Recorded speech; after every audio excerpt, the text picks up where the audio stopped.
Trigger warning, this is a Christian-based video.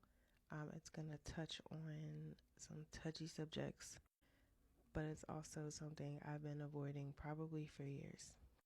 Let me start by saying this video is mainly centered around the Christians coming in from LGBT community. First of all, welcome, brother and sister. We love you, period. Full stop, end story. Everything I'm about to say is about to be in love and kindness, and yes, I prayed on what to say before I even got up here. One of the ways that we in the Christian community have failed to really teach is how God sees sin, first of all. So I made a little graph about how God sees sin versus how we see it. So when we see sin, we see it like this is lying, stealing,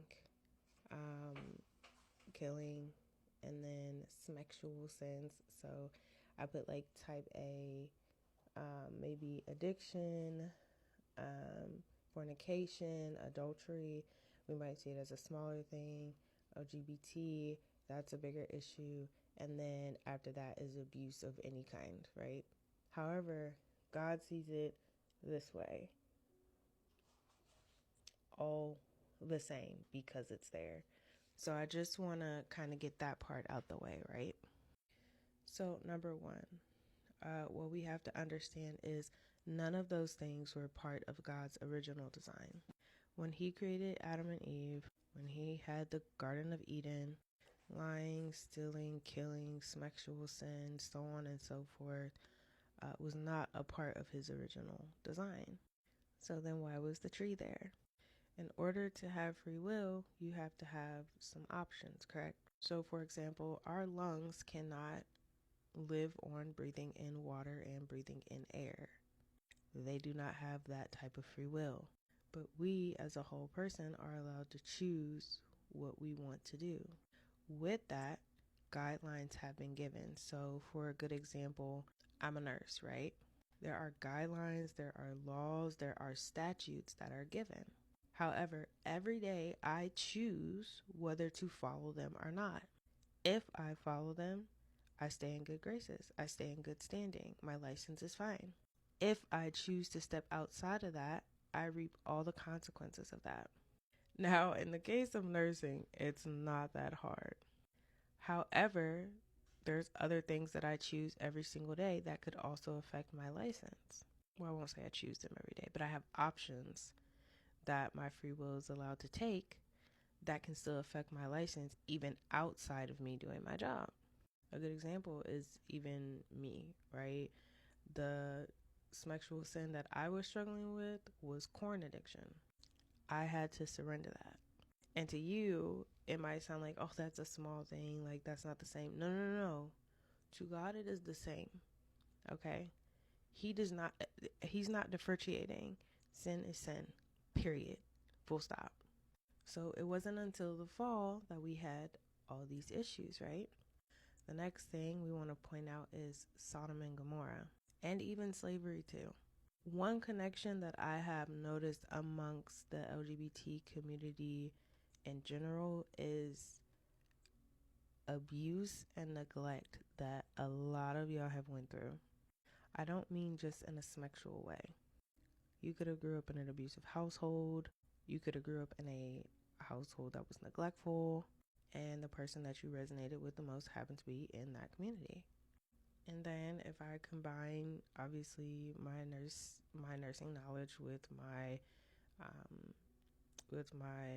belief knowledge, like there are certain things that just feel good to the body, but not everything that feels good to the body is good.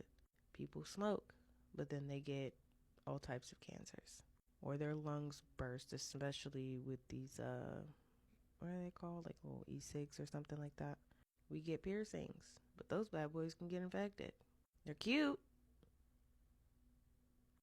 Alcohol use, like it's not really bad, but if you overdo it, I mean, you're risking your kidneys, babe. Might be a fun time every weekend, and you might even escape for a second, but the long-term damage can be very severe.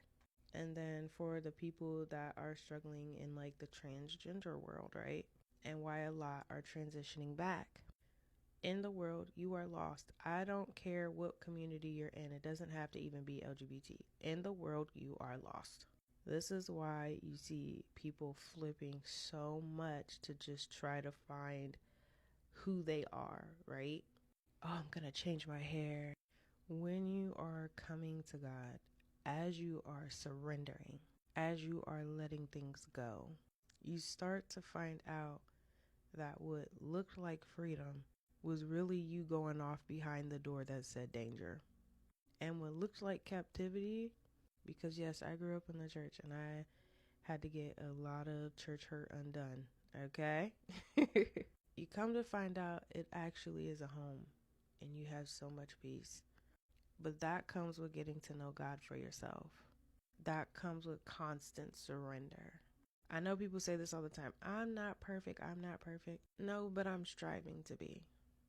And a lot of times people will tell you, God doesn't want perfect. When you go to buy a diamond, do you want an imperfect diamond or do you want the diamond you paid for? You want that perfect one, right? Yeah. But the perfection is through Him. He's the one cleaning out all that mess.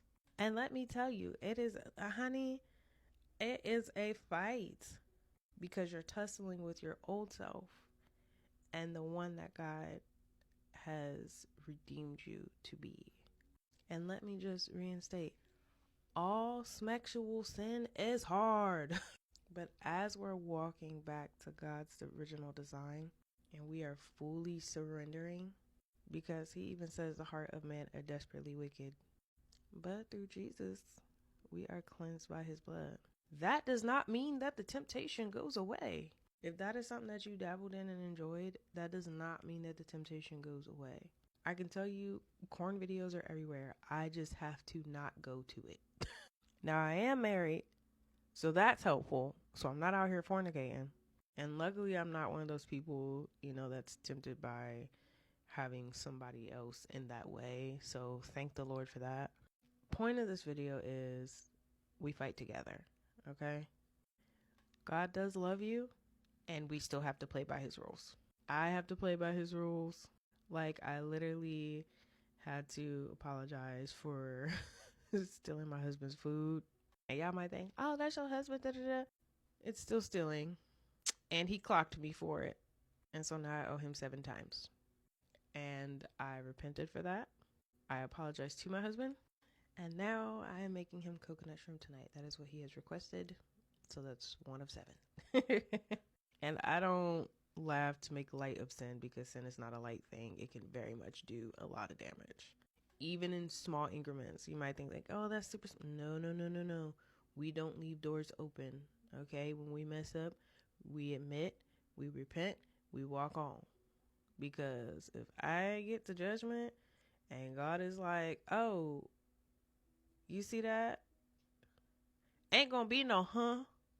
What you mean?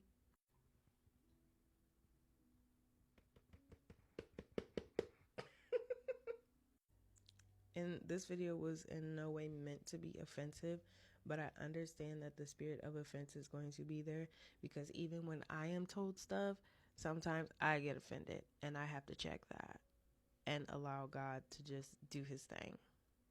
Y'all stay blessed. I love y'all. That's why I'm saying what I'm saying. And y'all have an amazing day.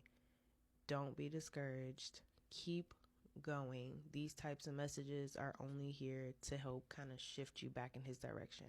Never to discourage you, never to tell you to quit, never for you to be like, oh man, I messed up again. Listen, you messed up, go to Him. Boom. Just go back home. Prodigal son. All right, I'm out. Bye.